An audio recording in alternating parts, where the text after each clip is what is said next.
Alright, here I am in the cockpit. We've got all the system lubed now, and I want to focus our attention on the lines, control lines, main sheet, boom vang.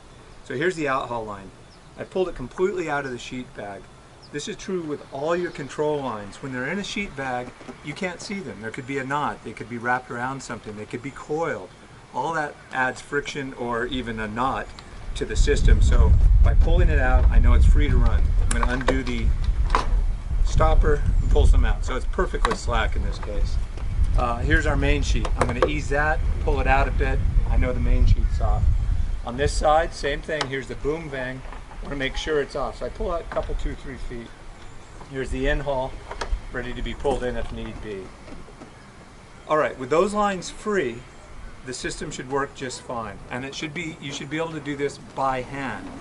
So here's the outhaul line. I'm going to give it one tug, and watch this. It comes right out. No problem. Once you get a little ways out, the wind will help accelerate that process. You probably saw the last 30% of that thing really came out.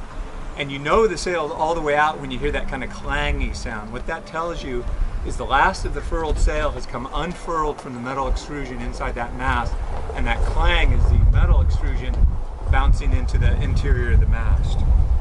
All right, when you're sailing, and we'll do this on the water, but we're lucky enough to have the wind just at about the perfect position. When you're sailing and you furl the main, you want to have the boat head to wind or with the wind slightly to port, because the extrusion opening for the sail is on starboard. So if we have the sail on the starboard side, it has a more natural entry into that slot. It's not crucial, but head to wind is important.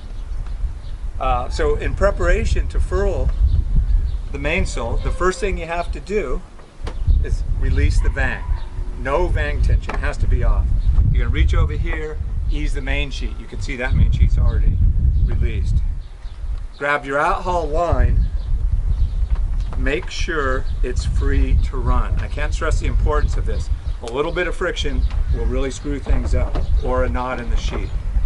If I come over here, I grab the in-haul line, and I'm ready to furl. So here's my outhaul. I just release, and I take one big pull here, and it goes right in.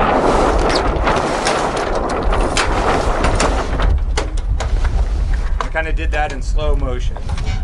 The reverse, of course, just to illustrate. Big pull, starts to come out. I can't even feel the batten going out. It's that easy. Once the wind gets into it, it'll come out on its own. I walk over here, look at that. We're perfectly head to wind. See how easy I can do this with one hand. It's that simple. I'm an old guy and I'm not that strong. That's how easy your mainsail should furl. If it's not, you need to stop, check the mast bend, make sure it's straight. Lubrication, and reduction of friction. Those are the keys to making a furling main work properly.